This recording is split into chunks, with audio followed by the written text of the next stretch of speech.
The CME group just slashed both gold and silver margins by 9% in gold and 11% in silver. So they're trying to get the liquidity back into the market. More selling on the retail side than buying. The crazy thing is with the war and the sell-off in metals in the West, rising bond yields put pressure on gold and silver, right? That's what we're supposed to be told for bonds that really no one across the globe wants. But in Asia, the interpretation is the exact opposite. Higher yields signal a falling dollar, and a falling dollar purchasing power, making gold more attractive. Watch the flows of where everything is going. Don't look at the price, and Asia's just gobbling it all up. We haven't seen the end of the gold and silver bull market, not even to begin with, and I think this time, if Michael Oliver is right, I think you'll see the public more involved. Think of all of your homes out there, everyone, that you own, and think of what that house was worth during the pandemic at 3% mortgage. What's it worth at 7% now? What would it be worth at 10%? We arbitrarily value things at this point in time in dollars in this interest rate environment. But what happens if the dollar begins to continually lose value? We also wanted to get you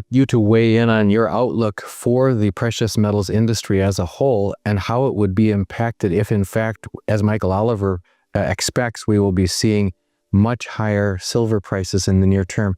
We got a taste of that last January. You can talk to us about what we learned during that period of time and what would be the impacts on dealers, large and small, as well as the exchanges and refiners. If we did see $300 to $500 silver in the next year, for example, where would the system be strained, or would it actually be the beginning of the end of the precious metals industry functioning the way we are currently used to it functioning?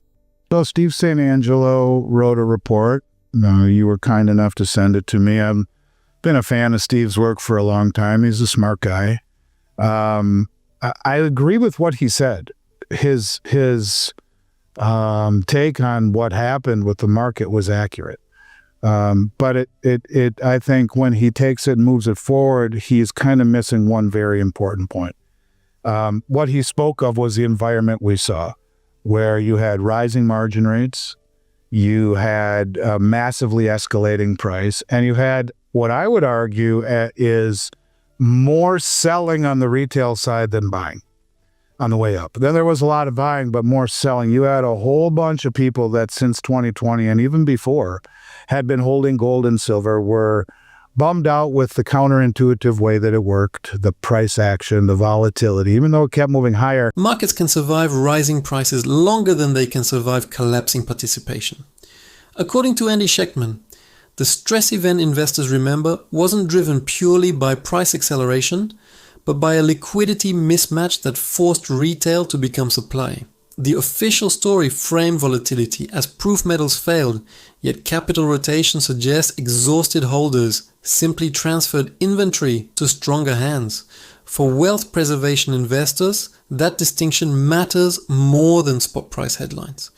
Next, Andy Schectman exposes why the next silver move could break dealer assumptions instead of investor conviction.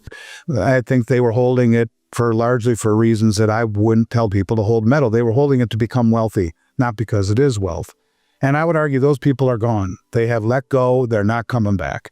A lot of those people. And they walked away with profits. As it went up above $100, we saw tremendous selling. Now, that selling came into an environment of massively higher margin costs of 300%, and the rebalancing of the ETFs the first 2 weeks of the year, plus the first couple of weeks of the year, the big primary distributors have to take allocations for the new product from the mints. They're obliged to.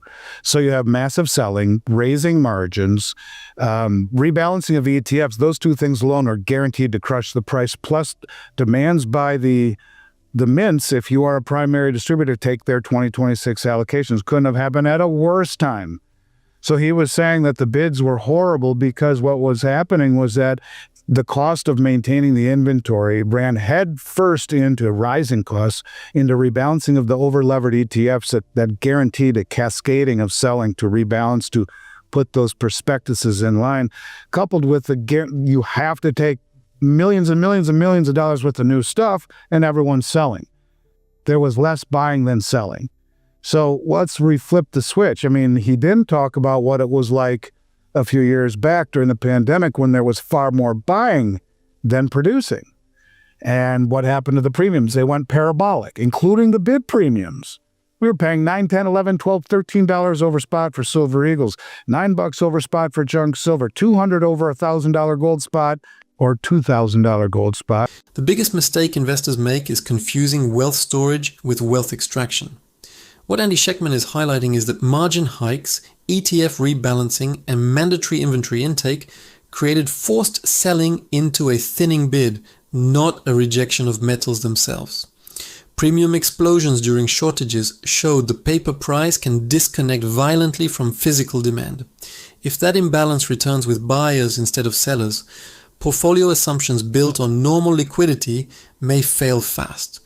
Next, Andy Schectman reveals the contradiction between paper liquidity and physical scarcity. Nearly 1,800 for gold eagles. So I think he was accurate in his depiction of what we saw at the beginning of the year. But I think in this environment, the weak hands have been washed out. The open interest on COMEX, same thing, has been washed out. Lowest level in 30 plus years in terms of who wants to play in that sandbox. So the weak hands are gone. And so now the strong hands hold the middle, where a price move, I think you would see the price continue to go higher and you wouldn't see this cascade of selling. And when you get the public jumping in, if just a small fraction of the public jumps in this next time, as I anticipate at one point they will, then you can turn that thesis upside down. Because what you had was the big dealers and companies like mine constantly pouring out money to buy product from the public, to buy product, the new stuff from the mints, to a 300% margin increase, to, the guarantee of prices collapsing because of the ETFs rebalancing, creating, along with the margin increases, margin call after margin call after margin call. The costs were extraordinary. That was a one-sided argument. What happens if the script gets flipped and the public starts buying and there's more buying than there is selling because the selling's been exhausted? So I don't look at that as being something we will see again. I don't. I mean, I hope not anyway. I guess it is possible, but I do think that largely the people that wanted to sell sold. And that would have been at over $5,000 an ounce gold and over $100 an ounce silver. And they did. Low open interest is often celebrated as reduced speculation, but sometimes it means nobody wants to stand in front of what's coming. Andy Schectman notes that washed out positioning changes the market structure because future demand no longer meets eager sellers. Institutions rarely announce accumulation phases. They wait for liquidity to disappear first. Investors, focused only on spot, may miss the moment when availability becomes the real price signal. Next, Andy Schectman points out the positioning shift that institutions never explain publicly. I don't think you'll see that this time, as it will be more about rushing to get what they can in an environment where 10 stocks have held up the entire market for months upon months, in a market where the Dow Jones relationship to the S&P 500 is at its lowest level in the history of the two markets. What that means is the Dow Jones are the legacy stocks, the big old, the Johnson & Johnson, the stocks of the economy, right? The big ones. And they're at their lowest level related to the S&P, which is all about financialization and digitization and AI. Not the productivity of the United States. And you look at the S&P 500 and you see 7 to 10 stocks holding it up, 490 falling. You're seeing a period of time where you have all-time highs in the S&P, followed by, look at most of the stocks on the S&P, they're hitting all-time lows.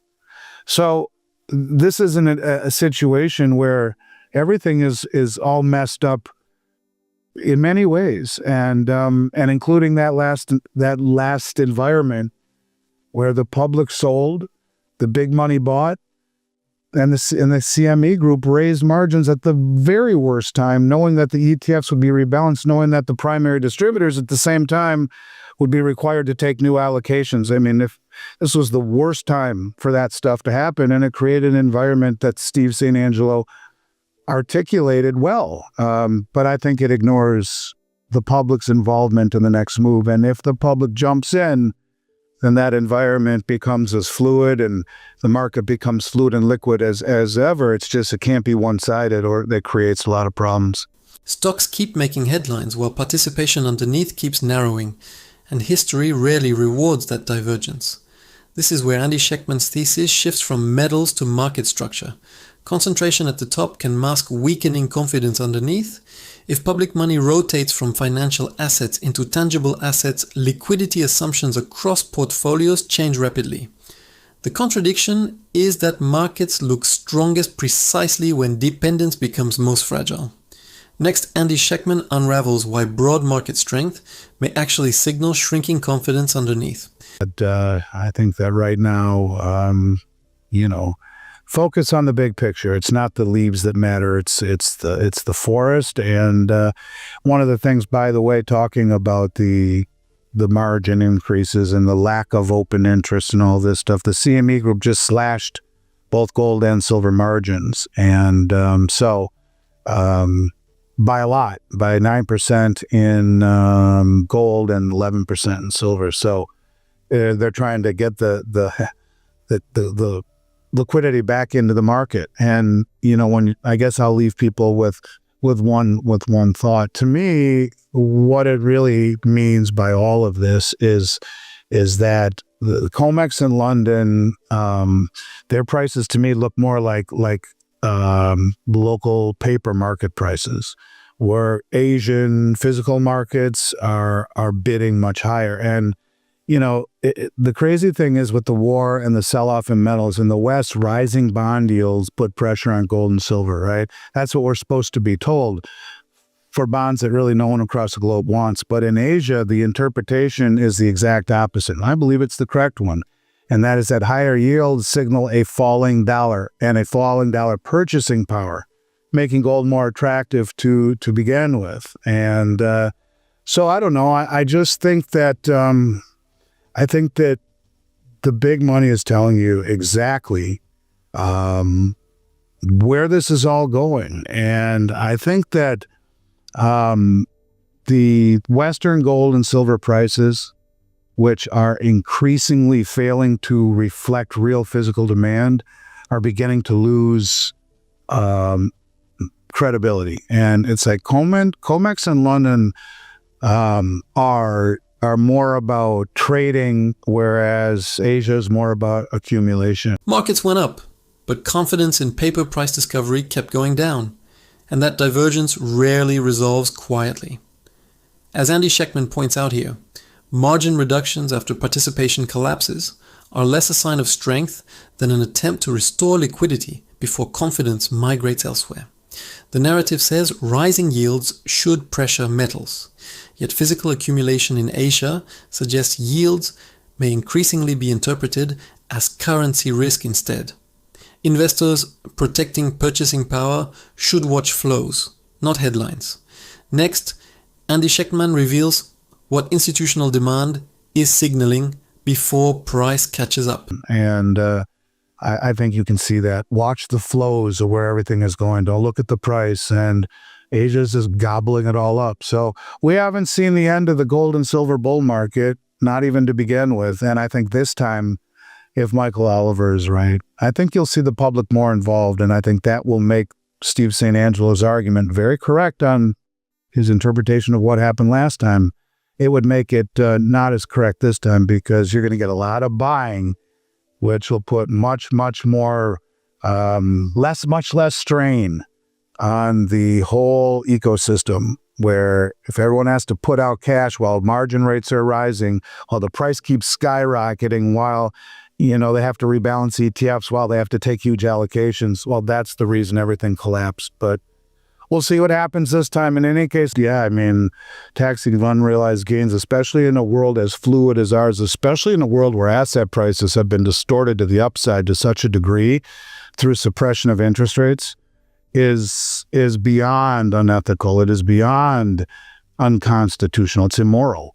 And, when you have a government that suppresses interest rates and floods the system with money to spike asset prices, to make everyone give this illusion of prosperity, And now trying to fight that inflation they created, it's just a joke. And if they were to, if the market were to, that's why they can't lower rates, right? They can't. And if they do, they just make it worse. But if rates go higher on the 10-year Treasury, as it really appears it wants to, they want to, and we're seeing that across the globe with other G7 nations, then what really is fair value for asset prices? The most dangerous markets are the ones that look liquid right before everyone wants the same exit. Andy Schectman's argument suggests investors should pay closer attention to where metal is moving than to where futures are trading. There is a deeper contradiction here. Policymakers inflate asset values, then discuss taxing gains created by their own monetary conditions. For savers, the risk is not volatility. It is discovering valuation was temporary and taxation was permanent. Next, Andy Schectman exposes the hidden conflict between asset inflation and policy credibility. And to think of doing it to real estate is the height of idiocy. When all of you think of all of your homes out there, everyone that you own, and think of what that house was worth during the pandemic at 3% mortgage. What's it worth at 7% now? What would it be worth at 10%? And so when you talk about valuations, we arbitrarily value things at this point in time in dollars in this interest rate environment. But what happens if the dollar begins to continually lose value? What happens if rates go much higher? What happens to the valuation? What's it really worth?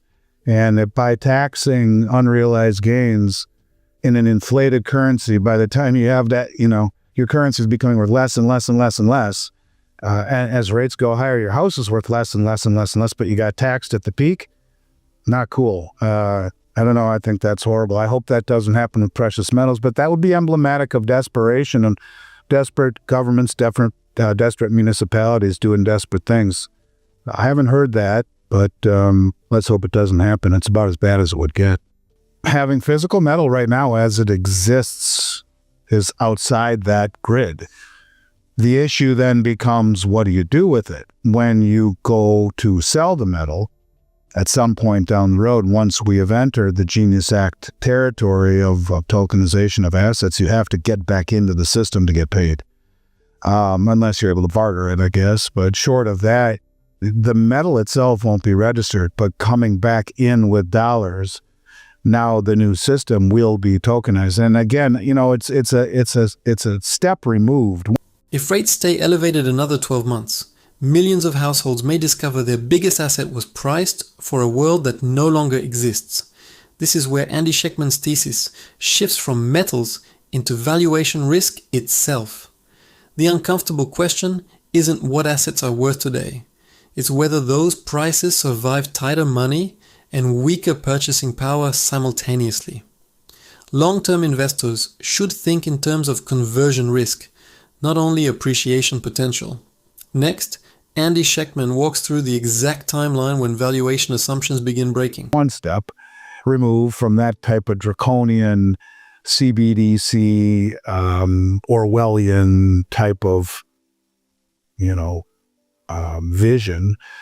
But it's not that far, because when you talk about, and this is one of the things that Catherine Austin Fitts rallies against, when you look at the tokenization, for example, of the dollar through Tether, as you and I have discussed at length, they have already embedded in the software KYC, know your client, KYT, know their transaction, and AML, anti-money laundering. But as we recently learned, and it's pretty obvious, through Tether blocking the wallets of the IRGC in stablecoin usage, and even Secretary Treasury Bessent talking about it, how, we emptied their wallets. They didn't even know it's not missing yet, probably. Something to that extent is concerning, because in essence, they were able to block it at the smart contract level, they being the authorities and Tether. And what it basically means is, even if they really yank it out of the wallet,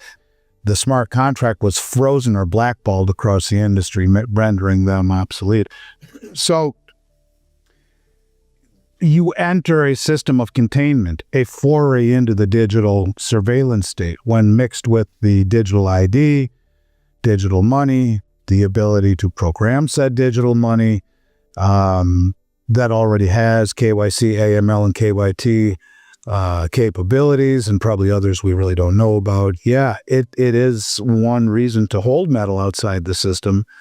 But getting back into it is just like anything. Well, the same thing goes for those people who all these years had cryptocurrency and thought that it would be a very private way to grow your wealth. So let's just do an exercise for a moment. Nobody's talking about programmable restrictions, but the infrastructure is being built in plain sight. Andy Schectman notes that the real shift is not digital currency itself. It is conditional access layered into settlement systems. Institutions describe this as compliance modernization while avoiding the conversation about discretion and control at the transaction layer. Investors focused only on returns may underestimate how access rules can redefine ownership over time. Next, Andy Schectman exposes the contradiction between digital convenience and financial sovereignty. You'd go into the system. I have a very smart, well, let's just say very successful client and very well educated. Rephrase it that way. And I would speak to her and she'd say, yeah, I go from A to B to C to B to A to D to B to A to C, switching from cryptocurrency to cryptocurrency. I'm like, do you report that? She said, no, but I never go back to dollars. Big mistake, because when you do go back to dollars, if you go back to dollars and get back into that system, and if questioned, how do you show how you went from A to B? What were the moves in between? Each and every one of those transactions are independent transactions. So my point is, one of the things that we are seeing in everything is transparency, is the ability to track, to monitor. When the IRGC's wallets were frozen, the commentary that went along with the article was that, yeah, we've seen these wallets be responsible for large movements, between players, and they could see all of the movements that came in and out of that wallet, who they were going to. The era of privacy is slowly coming to an end, or should I say rapidly coming to an end. And I guess in a world of diminishing privacy, having just a little bit outside the system behooves you. But don't be fooled for a moment thinking that any of us can escape this digital matrix. You really can't. So dot your I's, cross your T's, keep your stuff safe. And when it comes time to jumping back into the system with your profits, so be it. But you did everything the right way. The illusion of financial anonymity usually ends the moment assets reconnect with the traditional system. What Andy Schectman is highlighting is that traceability compounds over time because every conversion leaves an audit path behind it. The public narrative celebrates transparency as protection, but institutions also gain unprecedented visibility into capital movement. For wealth preservation, documentation and optionality increasingly matter as much as asset selection.